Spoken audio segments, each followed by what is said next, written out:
J'ai une maman là qui vient de me voir, là, c'est pour ça que j'ai mis un peu de temps, vous m'excuserez.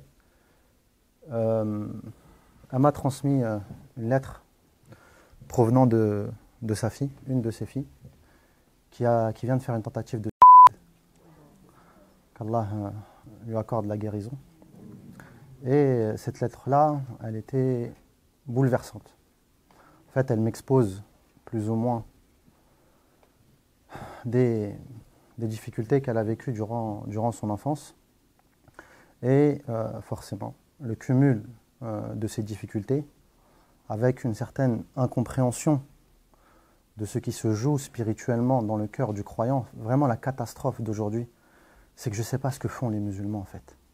Ils ont le Coran, ils ont cette lumière qui leur explique exactement tous les mécanismes spirituels qu'ils vivent, et ils vont au rayon FNAC, développement personnel, essayer de comprendre ce qui se joue en eux. Et après, on en arrive à des résultats comme celui-ci. Alors je ne suis pas là en train de blâmer la sœur, loin de là, au contraire. J'ai lu cette lettre et vous le voyez, hein, je suis un petit peu perturbé. Elle m'a vraiment bouleversé. Et j'ai été vraiment pris de compassion pour elle et j'ai ressenti ses douleurs à travers ses mots. Simplement, je suis obligé d'expliquer à cette sœur, ainsi qu'à tous les musulmans, que Allah Azza wa Jal nous a donné le remède pour penser nos blessures, pour comprendre nos blessures. Il ne nous a pas simplement donné un remède théorique, il nous a donné un remède pratique.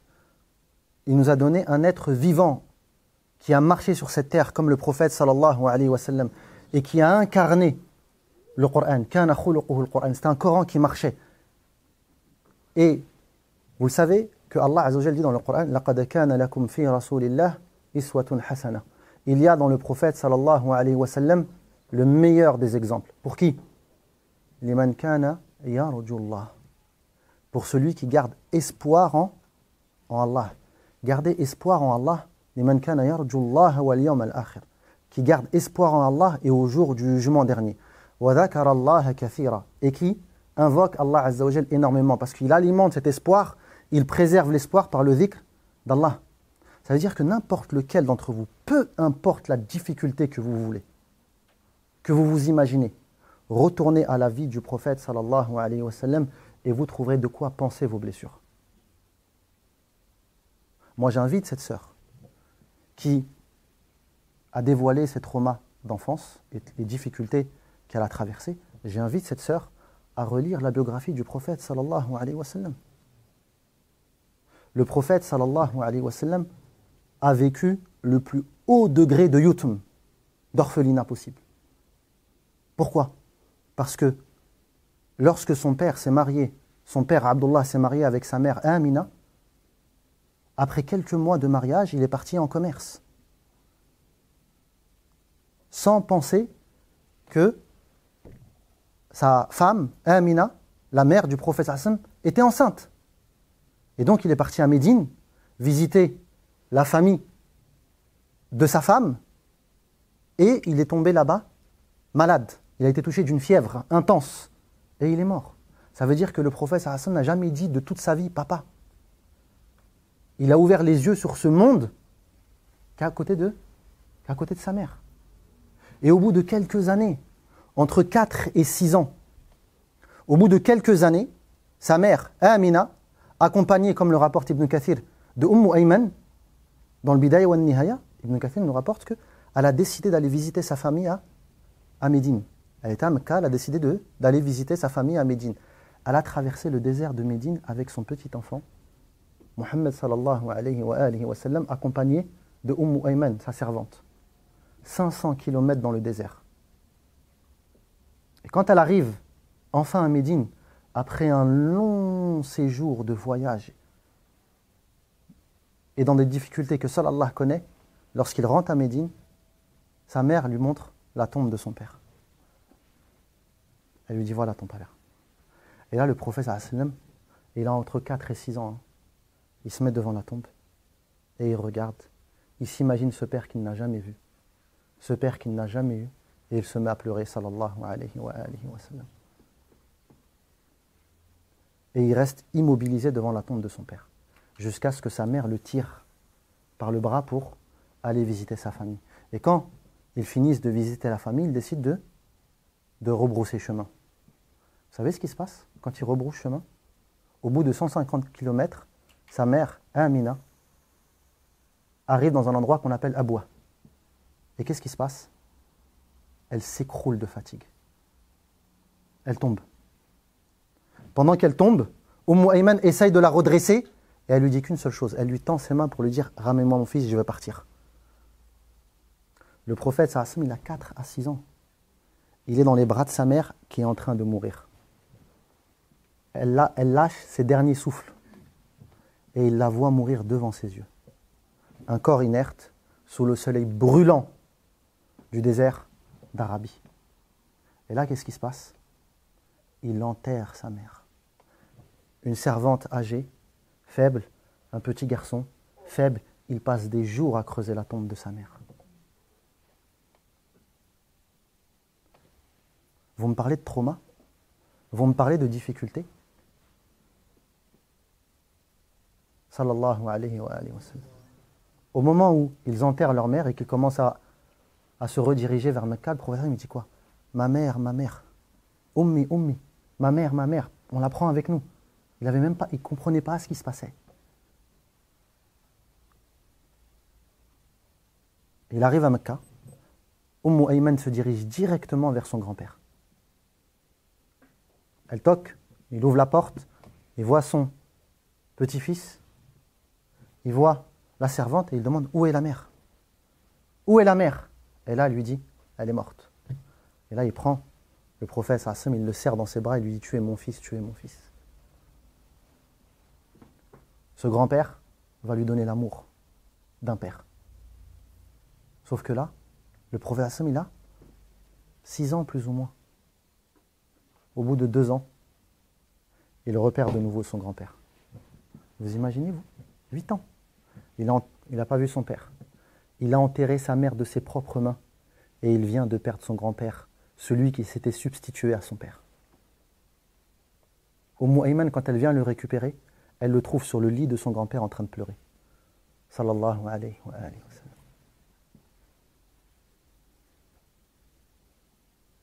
Lisez la biographie de votre prophète. Sallallahu alayhi wa sallam. Vous pensez qu'il est arrivé comme ça, qu'il a propagé l'islam comme ça? Vous rêvez?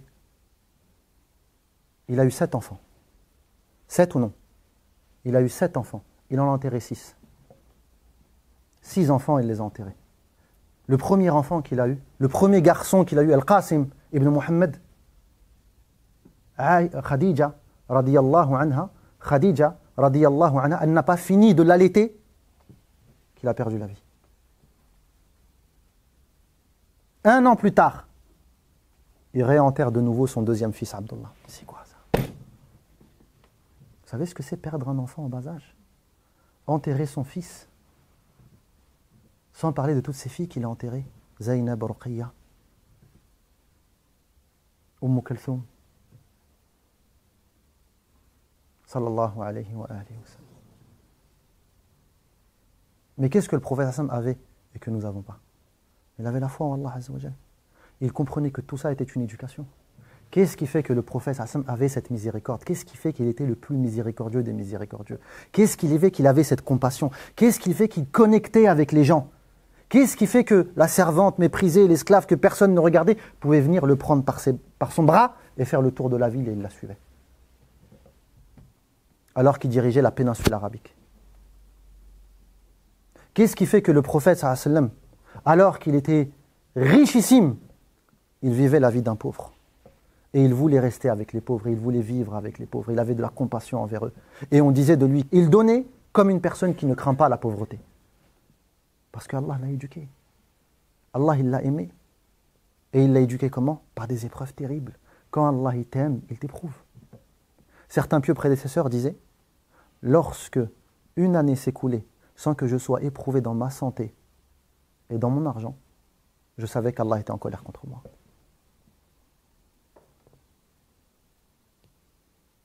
Le problème, il est où? C'est qu'aujourd'hui, nous avons été gangrénés de l'intérieur. Aujourd'hui, nous sommes totalement ignorants de comment la relation avec Allah Azza wa Jalla se construit. Allah, quand il aime un serviteur, il l'éprouve. Les personnes les plus proches d'Allah sont les personnes les plus éprouvées. Parce que dans l'épreuve, il y a la bénédiction divine. Dans l'épreuve, il y a la miséricorde divine pour ceux qui ne perdent pas espoir en Allah. لَقَدْ كَانَ لَكُمْ فِي رَسُولِ اللَّهِ sallallahu alayhi wa sallam uswatun hasana. Un exemple. Et croyez pas que le prophète Hassan avait un cœur de pierre. Pensez pas qu'il a traversé toutes ces épreuves comme si de rien n'était, au contraire. Le prophète Hassan, lorsqu'il est revenu à Mecca, dans ce qu'on appelle Fathu Mecca, et qu'il a été accompagné de 10 000 compagnons, il a demandé à Allah Azza wa Jal, puis-je aller demander pardon pour ma mère auprès de sa tombe? On lui a refusé. Allah lui a interdit. Puis, il a demandé, est-ce que je peux simplement la visiter? Et Allah lui a autorisé. Lorsqu'il arrivait à Abwa, accompagné de ses 10 000 compagnons, il s'est mis à pleurer. Il a tellement pleuré que tous les compagnons qui l'ont entouré, les 10 000 compagnons sans exception, se sont mis à pleurer avec lui. Sallallahu alayhi wa sallam. Il n'a jamais oublié sa mère. Il n'a jamais oublié le jour où il a enterré sa mère. Cette douleur, il ne l'a pas oubliée. On ne vous demande pas d'oublier votre douleur. Non. Mais وَمَنْ يُؤْمِنْ بِاللَّهِ يَهْدِ قَلْبَهُ. Mais celui qui croit en Allah Azza wa Jal, Allah il guide son cœur. Il guide son cœur vers la lumière. Il guide son cœur vers la compréhension des sagesses divines. Mais pour ça, il faut aller vers Allah Azza wa Jal. Pour ça, il faut incarner la soumission divine. On est musulmans, subhanallah. Qu'est-ce qu'on a à faire au rayon FNAC développement personnel pour comprendre ce qui se joue intérieurement?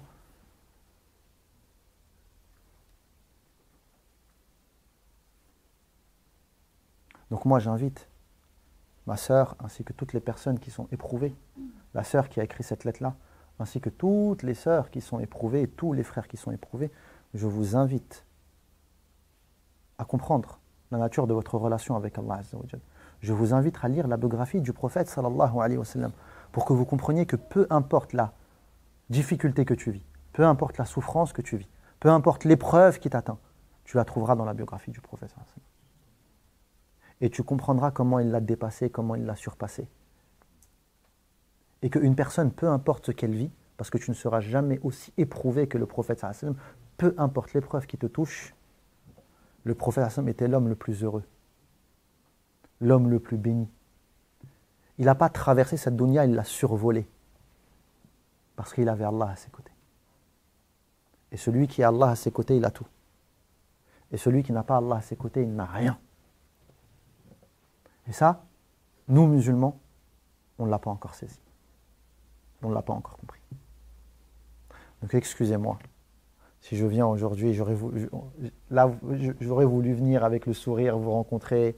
On va essayer petit à petit, laissez-moi juste le temps de sortir un petit peu de tout ça et de me réacclimater. Mais la douleur de la mère a été déjà difficilement supportable pour moi. De voir une maman pleurer toutes les larmes de son corps, de lire cette lettre-là extrêmement bouleversante et de voir surtout une sœur qui a fait une tentative et dans une détresse totale alors que Allah il est à ses côtés. Des fois on pense que c'est Allah qui nous rejette, mais c'est nous rejetons Allah Azza wa Jal. En fait, on persévère dans notre égarement. Allah il nous envoie des lumières pour nous guider, mais nous on persévère. Parce que l'épreuve elle vient jamais comme ça. L'épreuve elle a toujours une sagesse. L'épreuve elle a toujours, là, le prophète sallallahu alayhi wa sallam, tout ce qui l'a touché, c'est une sagesse. Je vous donne juste un exemple. Son père se marie avec qui? Amina. Amina c'est qui? C'est une femme de la tribu de Bani Najjar. Ils sont à Médine. Allah Azza wa Jalla a déjà préparé le prophète sallallahu alayhi wa sallam à Médine avant même qu'il naisse. Il lui a déjà créé un lien de filiation à Médine avant même qu'il naisse. Et le fait est qu'il perde son père à cet âge-là a permis que la seule famille qu'il ait véritablement, elle est à Médine et qu'il commence à créer des liens à Médine avant même qu'il devient prophète. Tout était écrit, tout était préparé. Tout était écrit, tout était préparé. Pourquoi Allah il a fait en sorte que son grand-père meure avant son oncle? Parce qu'une fois qu'il est mort, il est parti sous la tutelle de son oncle Abu Talib. Pourquoi Abu Talib et pas Abdul Muttalib?